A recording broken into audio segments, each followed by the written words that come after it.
The billionaire laughed and told his housekeeper to sing in Arabic or be fired. What happened next silenced a room full of Dubai's elite. Amira hadn't sung a single note since she fled the bombs that destroyed her home and killed her family 5 years ago. But when she opened her mouth, the trembling lullaby that came out carried a lifetime of loss no one expected. She was Amira Khalil, 28 years old, and she had spent the last 5 years as an invisible housekeeper at one of Dubai's most extravagant hotels. Before the war, she was a rising singing star in Damascus, a prodigy whose voice could fill concert halls. But the bombs that destroyed her home also buried her dreams, leaving her with a uniform and a silence that no one thought to notice. Not the staff, not the managers, and certainly not the billionaire owner who treated his employees like toys. What happened when he forced Amira to sing would change everything. To understand what happened that night, you have to understand what Amira had already lost. She had spent her entire childhood training to become Damascus's next great singer, and she almost made it. At 17, she was accepted into the Higher Institute of Music, a prodigy whose voice could channel the sorrow of an ancient country. Her mother had sung her a lullaby every night, the same one her grandmother had sung, and by the time Amira was 19, she was performing it in sold-out concert halls. Record labels approached her. Her face appeared on posters. When she sang, people wept. That was 2013. Then the war reached her neighborhood and everything collapsed. The missile hit her family home on a Tuesday afternoon while she was at the conservatory rehearsing a song her mother had asked her to record. Her parents died instantly. Her younger sister, too. Amira stood in the rubble hours later, still holding sheet music, and something inside her sealed shut. She never sang again, not once in 5 years. She fled the following month. Through a smuggler's network, she crossed into Jordan, then managed to reach Dubai on a work visa arranged by an uncle who had emigrated years before. The job was at the Oasis Real, a 7-star hotel carved into the coastline, where suites cost $20,000 a night, and the guests included royalty and oligarchs. Amira was assigned to housekeeping. Her days began at 5 a.m., scrubbing marble floors, changing 1,000 thread-count sheets in silence. She was invisible. The uniform erased her history. No one knew she had once been on television. She preferred it that way. Speaking about the past meant reliving it, but the hotel had a way of making the past impossible to forget. Every corridor piped in soft Arabic melodies. Every elevator played oud instrumentals. Amira learned to block out the music the way she blocked out the screaming in her dreams, by focusing on the next task, the next cart, the next stain. Yet every time she passed the grand ballroom and heard a singer rehearsing for a wedding, her throat tightened, her hands trembled. She would press them against her cleaning trolley and keep walking. Her co-workers called her the ghost. She rarely spoke beyond polite necessities. She ate alone in the staff cafeteria, a cavernous basement room where the air conditioning barely worked and the fluorescent lights hummed. The kitchen workers spoke a dozen languages, and tales of pre-war lives were exchanged over bitter coffee, a waiter who had been a surgeon in Sudan, a dishwasher who had owned a bakery in Aleppo. Amira never shared her story. She buried it beneath exhaustion and held it there. The man who owned Oasis Real was, by contrast, impossible to ignore. Hassan al-Sabah had built his fortune developing luxury properties across the Gulf. At 63, he was worth nearly $8 billion and had a reputation for treating his employees like props in a play he was directing. He flew into Dubai once a month on a private jet painted his company's gold, checked into the penthouse, and spent his evenings entertaining friends with extravagant dinners. He would often summon staff members to perform small tasks in front of his guests, a bellboy juggling luggage, a chef plating a dish tableside, a housekeeper folding towels into impossible shapes. To Hassan, it was entertainment. To the staff, it was a rotation of dread. Saying no was not an option. Too many workers depended on their visas, their wages, their survival. Amira had managed to avoid his attention for 5 years. She stayed in the shadows, learned his schedule, and made herself small. But in September of last year, the hotel announced a mandatory staff appreciation gala, a new initiative Human Resources claimed to celebrate the workers. Everyone knew it was Hassan's idea, and everyone knew it would be a circus. Department heads warned their teams to prepare something impressive.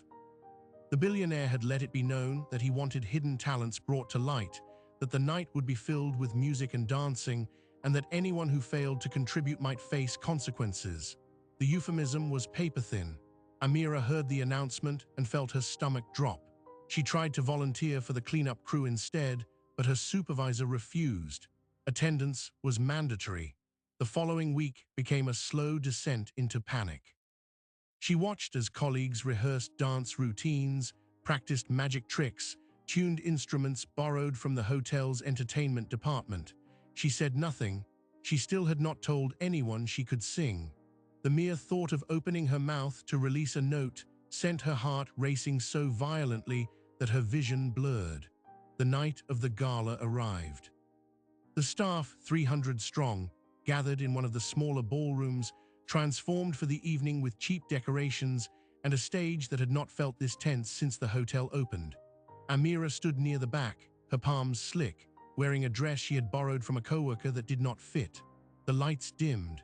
The room fell silent.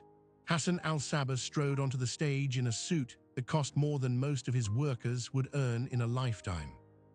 He smiled, a cold kind of amusement glinting in his eyes, and thanked everyone for their hard work. Then he announced the rules. Each department would send someone forward.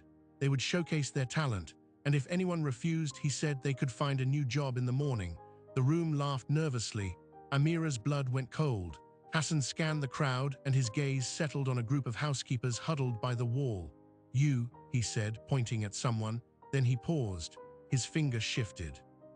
"No, you, the one hiding." It was Amira. Every face turned toward her. "Sing this in Arabic," he said, holding up a sheet of lyrics he had printed as a joke, "or you're fired." For 5 years she had held the silence inside her like a locked door. Tonight, a billionaire was about to kick it open. The words hung in the air like a blade. Amira froze. Every eye in the ballroom locked onto her, and the silence pressed against her chest harder than any explosion she had ever survived. Hassan al-Sabah stood on stage, his smile still playing at the corners of his mouth, as if he had just suggested a party game. He had no idea what he was asking. He saw only a housekeeper, a nameless woman in a borrowed dress whose discomfort amused him. He did not see the rubble of Damascus. He did not see the ghosts. For a long moment, Amira did not move. Her supervisor, a nervous Filipina woman named Maria, nudged her forward. "Go," Maria whispered. "Just do it." "Don't make him angry." Amira's feet carried her toward the stage without her permission. The crowd parted, their faces a blur of pity and relief that it was not them. Someone handed her a microphone. The plastic was cold and foreign in her trembling hand. Hassan beckoned her up the steps. He held out the printed sheet of lyrics, a pop song he had downloaded from the internet, its Arabic translation clumsy and meaningless. "Sing," he commanded, his voice light but edged with absolute authority. The room laughed again, the nervous laughter of people who knew their place. Amira took the paper. Her eyes scanned the words, but they might as well have been written in a language she no longer spoke. This was not a song. This was a mockery. She opened her mouth to explain that she could not, that she had not sung in 5 years, that the very idea made her feel like she was back in the rubble. But the words would not form. Instead, a memory surfaced. Her mother, sitting on the edge of her bed, humming a tune that had been passed down through generations. The lullaby, the one that had survived empires and wars, the one that had first taught Amira what her voice could do. In that moment, something inside her shifted. If she was going to lose her job, if she was going to be humiliated in front of everyone, she would do it on her own terms. She lowered the printed sheet. Her eyes met Hassan's, and for the first time that night there was no fear in them, only a deep, unyielding sorrow. She raised the microphone to her lips. The room braced for disaster. The first note was barely a whisper. It cracked, fragile as glass, and several people in the audience winced. Hassan's smirk widened, but then Amira closed her eyes. She blocked out the chandeliers, the billionaire, the 300 strangers. She went back to a small bedroom in Damascus, to time before the bombs, and she let her mother's voice pour through her. The lullaby rose. It was a simple melody, ancient and aching, and in Amira's throat it became something transcendent. Her voice steadied, then swelled, filling the ballroom with a sound so pure and sorrowful that the air itself seemed to change. The lyrics spoke of a mother's love, of stars that guard sleeping children, of a home that no war could erase. Every syllable carried the weight of Amira's loss, her exile, her 5 years of silence. Within 30 seconds, the laughter had died. People stopped breathing. Hassan's smirk dissolved, replaced by an expression no one had ever seen on his face, utter stillness. His hand, which had been reaching for a glass of champagne, hung motionless in the air. Amira sang as if no one else existed. Her voice climbed into the higher registers, haunting and ethereal, and tears began to stream down her cheeks. She did not wipe them away. She let them fall, and in that release, years of buried grief poured out. The melody wrapped around the room like a shroud. A woman in the front row, a housekeeping supervisor, began to weep openly. Within moments, the tears spread. Hardened maintenance workers, cooks who had seen the worst of life, waiters who had survived famine and displacement, all of them were crying. The music had become a mirror, reflecting back every loss they had ever endured. Hassan al-Sabah did not cry, not yet, but his eyes, usually cold and calculating, had grown wet. His jaw tightened. He was looking at Amira as if seeing her for the first time, not as a servant, but as a human being whose pain dwarfed his own. The song continued for another 2 minutes, though it felt like hours. When the final note faded, Amira opened her eyes to a room in ruins, silence, then chaos. Applause did not erupt, it broke like a dam giving way.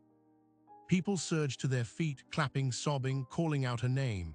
Amira lowered the microphone, dazed, as if waking from a dream. She looked at Hassan. He was standing motionless, tears now staining his cheeks. His mouth opened, but no sound came out. What happened next was not the firing he had threatened. It was something far more dangerous. The billionaire was undone. He stepped toward her, his voice rough with an emotion he could not name. "What is your name?" he asked. "Amira," she whispered. "Amira," he repeated, as if the word itself carried the melody. "Where did you learn to sing like that?" She could have told him about the conservatory, the concert halls, the missiles, but instead she simply said, "My mother." That single sentence hit Hassan harder than any business deal ever could. He had lost his own mother decades ago in a small fishing village, and he had spent his fortune trying to fill the void she left behind. In this housekeeper's voice, he had heard something he had been chasing his entire life: genuine, unpolished humanity. He did not fire her, he did not humiliate her. Instead, he did something that would alter the course of both their lives. "Meet me in my office tomorrow morning," he said, his voice barely above a whisper. "I want to talk." Then he turned and walked off the stage, leaving the ballroom in stunned silence. Amira stood alone under the lights. The applause continued, but she barely heard it. Her body was shaking with a mixture of terror and relief. She had done the one thing she swore she would never do again. She had opened herself to the world, and the world had seen her. The next few hours were a blur. Co-workers surrounded her, embracing her, asking questions she could not answer.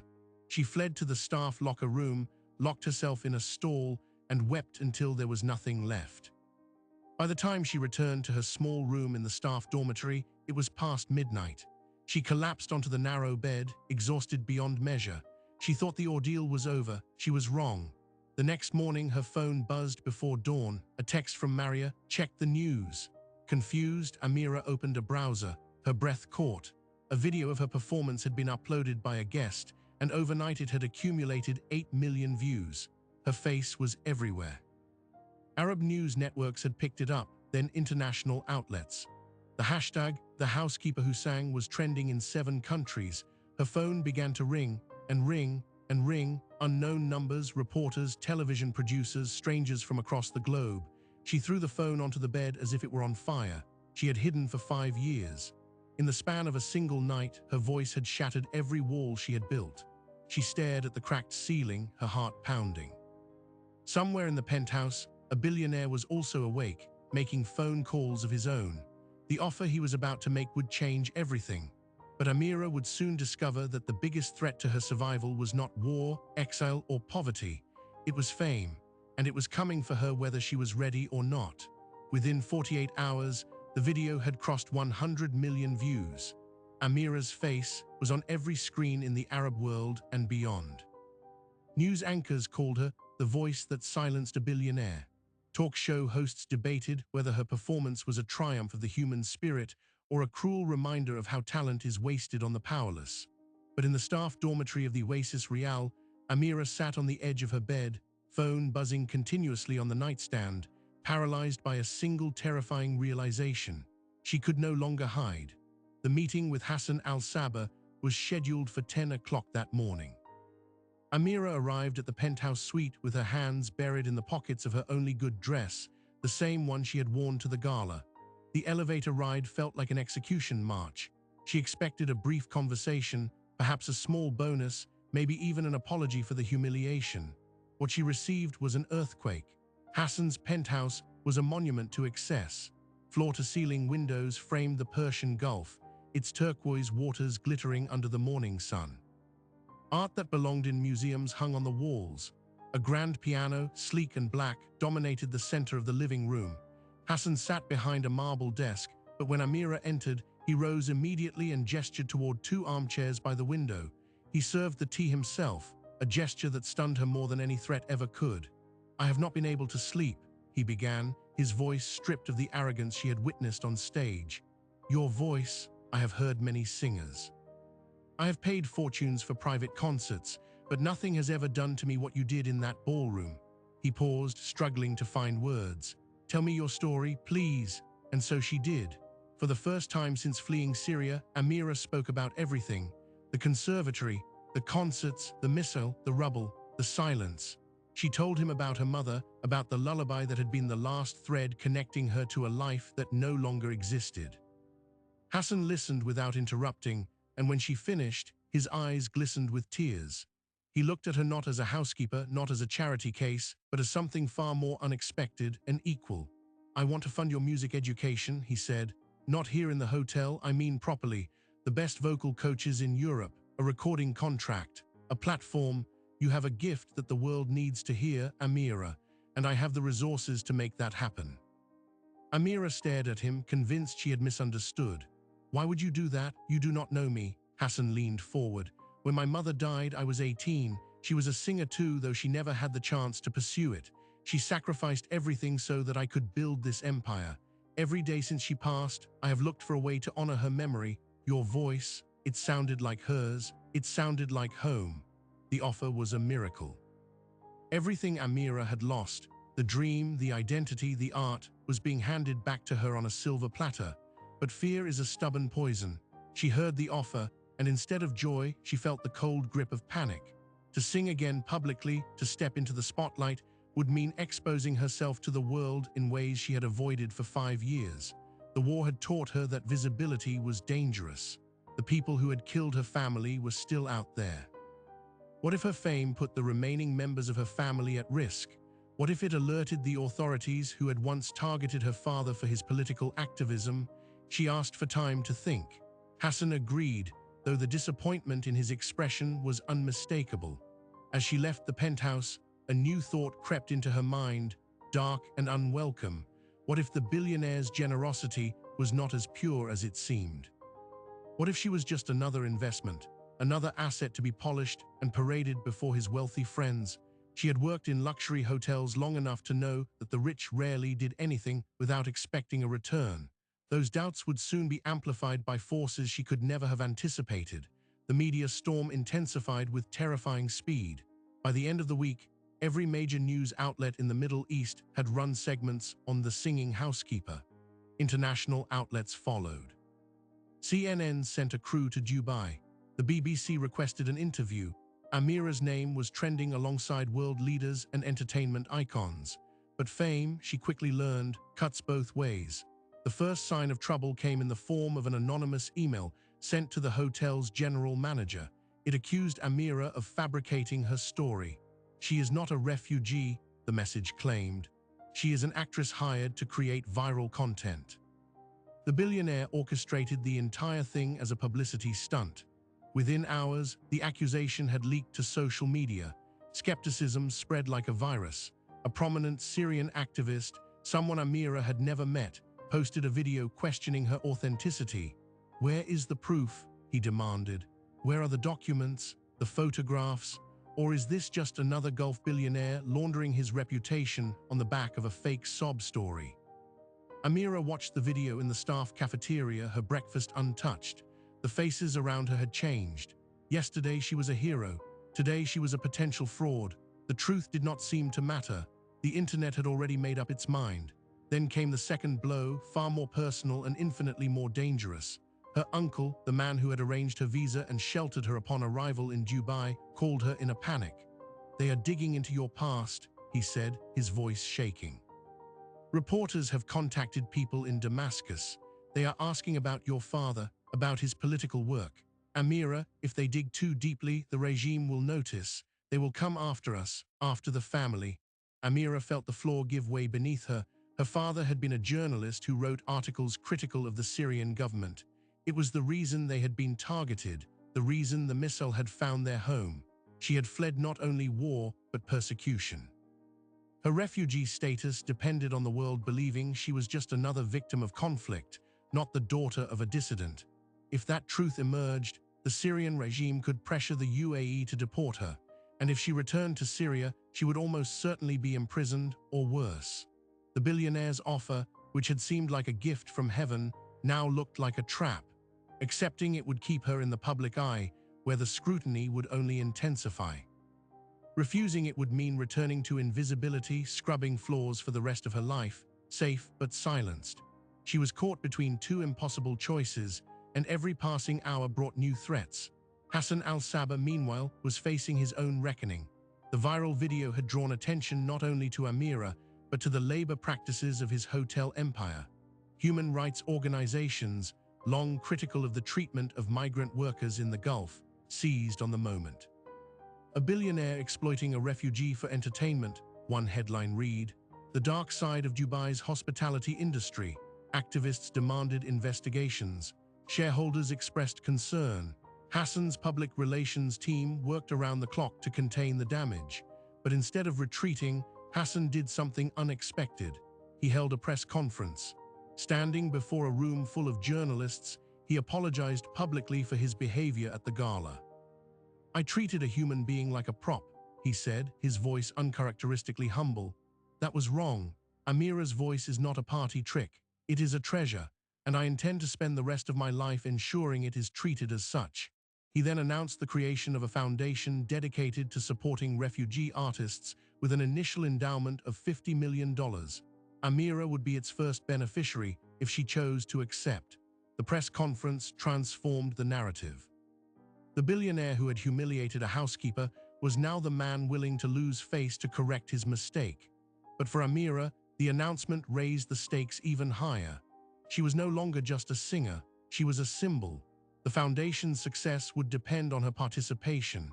If she refused, she would be blamed for its failure. If she accepted, she would be forever tethered to the man who had once threatened to fire her for his own amusement. She spent 3 sleepless nights wrestling with the decision. On the 4th night, she pulled out a small box from under her bed, the only possession she had carried with her from Damascus. Inside was a photograph of her mother, faded but still smiling, and a single cassette tape. The recording was from a concert she had given at the conservatory just weeks before the missile struck. She had not listened to it since the bombing. With trembling hands, she placed the cassette into an old player she had bought at a flea market. Her own voice filled the room, young and full of hope, singing a song of love and longing. It was the voice of a girl who believed the future was infinite. As the music played, tears streamed down Amira's face, not tears of grief this time, but of clarity. Her mother had not sacrificed everything so she could hide. Her voice had survived the war. It had survived exile. And it would survive the chaos that now surrounded her. The following morning, she called Hassan. "I accept," she said, "but on one condition. The foundation must protect refugees, not just promote them. It must provide legal support, safe housing, protection from the regimes that hunt them. My story is not just about music. It is about survival. If we are going to do this, we do it honestly." Hassan agreed without hesitation. The paperwork was signed that afternoon. Amira's first public performance as a sponsored artist was scheduled for a charity gala in London 3 months later. She spent those months in intensive training, working with vocal coaches who refined her technique and helped her process the trauma that had blocked her for so long. But the road leading up to that night would be far from smooth. The threats from her past had not disappeared, and in the shadows, forces were gathering that would test her newfound courage to its absolute limit. 3 months later, Amira stood backstage at the Royal Albert Hall in London, her hands pressed against the cold stone wall to stop them from shaking.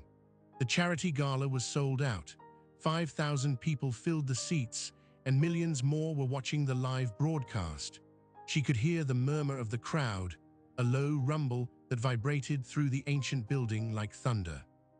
Somewhere out there, Hassan al-Sabah sat in a private box, watching the stage with the same intensity he had once reserved for business deals. Beside him were representatives from humanitarian organizations, government officials, and a dozen refugee children whose lives had already been touched by the foundation. But Amira was not thinking about any of them. She was thinking about the envelope that had been slipped under her hotel room door that morning. It had no return address. Inside was a single photograph, grainy but unmistakable, her uncle in Dubai walking to the grocery store unaware he was being watched. A handwritten note in Arabic read, "Your father's daughter does not deserve a stage. Return to silence or the silence will find you." The regime had made its move. They could not reach her directly on British soil, but they could reach her family. The threat was not subtle. Sing tonight, and people you love will pay the price. She had spent the day in a state of cold terror, weighing every option. Cancel the performance, and the foundation would collapse before it truly began. Go on stage, and her uncle's life might be forfeit. She had called him immediately. His voice was steady, but she could hear the fear beneath it. "They are watching me, Amira, but I will not tell you to stay silent. Your mother would never forgive me. Sing, we will find a way." And so she was here, trembling against a wall, when the stage manager gave her the signal. The lights dimmed. The orchestra began to play. She walked onto the stage not as a housekeeper, not as a victim, but as a woman who had decided that fear would no longer write the story of her life. The lullaby began again, the same one she had sung in the Dubai ballroom. But this time, it was not a private act of memory. It was a declaration. Her voice soared through the hall, amplified by the perfect acoustics, and every note carried the weight of her defiance. The audience was silent, transfixed, as the melody wove its ancient spell. When she finished, the applause was not just applause. It was a roar, a collective release of emotion that seemed to shake the foundations of the building. But Amira did not stop to bow. She walked to the edge of the stage, and before the applause could fade, she spoke directly into the microphone. "Tonight I was threatened," she said, her voice clear and unbroken. "The regime that killed my parents, that destroyed my home, does not want my voice to be heard. They believe that a refugee should remain invisible, that the daughter of a journalist who spoke the truth deserves only silence. But I am here to tell them, and to tell the world, that we will not be silenced." She held up the photograph of her uncle, the one that had been slipped under her door. "This man is my family. He is why I survived. And today, thanks to the foundation that Mr. Al-Sabah has built, he and every refugee under threat from political persecution will have legal protection. We will not run, we will not hide, we will sing." The hall erupted.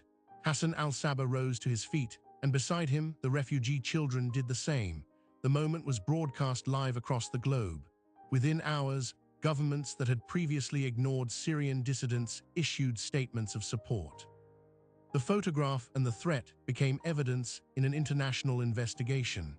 Amira's uncle was granted emergency asylum in the United Kingdom, relocated within 48 hours. The regime's attempt to silence her had backfired spectacularly.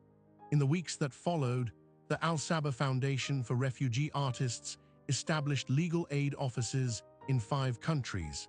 It partnered with the United Nations to create safe corridors for displaced creatives. And at the center of it all was Amira, no longer a housekeeper, but a co-director of the foundation, using her voice not only to sing, but to advocate, to testify before parliaments, to demand that the world see refugees not as statistics, but as human beings with dreams worth protecting. She returned to the Gulf 3 months later, not to scrub floors, but to open the foundation's first regional headquarters in Dubai. At the ceremony, Hassan al-Sabah stood beside her, and the man who had once treated her as a toy now introduced her as his partner. "She saved me," he said, his voice thick with emotion. "Not my body, but my soul. She reminded me that wealth means nothing if it does not serve humanity." But the most profound moment of that day came later, after the cameras had left. Amira visited the staff quarters of the Oasis Royale, the narrow hallways she had once walked in silence. She found Maria, her former supervisor, and embraced her. She found the kitchen workers who had heard her sing that first night, and she told them about the Foundation's scholarship program, about the opportunities now available to their children. The invisible people she had once been part of were no longer invisible to her. And then, in the small room she had once called home, she sat on the bed and opened the box she had carried from Damascus. The photograph of her mother, the old cassette tape. She placed them on the nightstand, not as relics of a lost past, but as foundations for a future she was finally ready to build.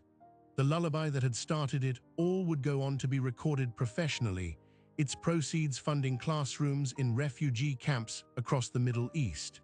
It would be sung by children in Zaatari, in Azraq, in settlements where hope was scarce. Amira's mother, who had never lived to see her daughter's success, had become a quiet legend, her melody now a lullaby for thousands of children who had lost their own mothers to war. There is a final detail that few people know. On the night of the London Gala, after the performance, after the speech, after the world had changed, Amira walked alone to the banks of the Thames. The city glittered around her, indifferent and beautiful. She looked at the water and thought of the Mediterranean, which she had crossed in a smuggler's boat, and of the desert she had crossed on foot. She thought of the rubble in Damascus, of the silence she had carried for 5 years. And then she sang again, not for an audience, not for a cause, but for herself. A private song, a new song, one she had composed in the quiet hours of her training. It was about home, not as a place, but as a feeling that could not be bombed or exiled or threatened. A feeling she could carry with her wherever she went. When she finished, she smiled. For the first time in 5 years, she was not afraid. The billionaire's dare had broken her silence, but it was her courage that had turned that broken silence into a voice that would echo for generations. Amira's story is not just about a housekeeper who became a sensation. It is a testament to the invisible millions around the world, refugees, migrants, survivors, who carry within them entire universes of talent, memory, and pain that the world rarely sees. Before that night at the Oasis Royale, Amira was a ghost. She cleaned rooms for people who did not know her name, in a city that treated her as disposable. And yet, buried beneath the uniform and the silence, was a voice that could bring a room of billionaires to tears. The uncomfortable truth is that her gift was almost extinguished forever. It survived only because a callous dare collided with a moment of impossible courage. And if Amira's voice could have been lost, how many others have been? How many poets are washing dishes? How many surgeons are driving taxis? How many artists are scrubbing floors in silence, waiting for a chance that may never come? The tragedy of war and displacement is not only the lives it takes, but the futures it buries. Hassan al-Sabbah's transformation reminds us that even the most indifferent power can be redeemed by genuine human connection. He began as a man who saw servants as props. He ended as the architect of a movement that would protect the very people he once mocked. People are capable of shocking cruelty and equally shocking change. The question that stays with us is not whether Amira deserved her second chance. She did. It is whether the world is willing to build a system where second chances are not dependent on a billionaire's whim. For the millions of refugees still living in limbo, for the children sleeping in camps tonight with songs in their hearts that may never be heard, Amira's story offers both hope and a challenge. Hope that their gifts matter, and a challenge to the rest of us to look at the invisible people around us and ask what we might be missing. If Amira's journey moved you, please like this video and share it with someone who needs reminding that their voice matters. Subscribe to the channel and turn on notifications so you never miss a story of resilience and transformation. And in the comments below, we want to hear from you. What hidden talent have you kept silent, and what would it take for you to finally let it be heard? The world is full of locked doors and the people who hold the keys without knowing it. Amira opened hers with a lullaby. What will you open yours with? Only a fool thinks power belongs only to the powerful. Real power belongs to those who refuse to be silenced.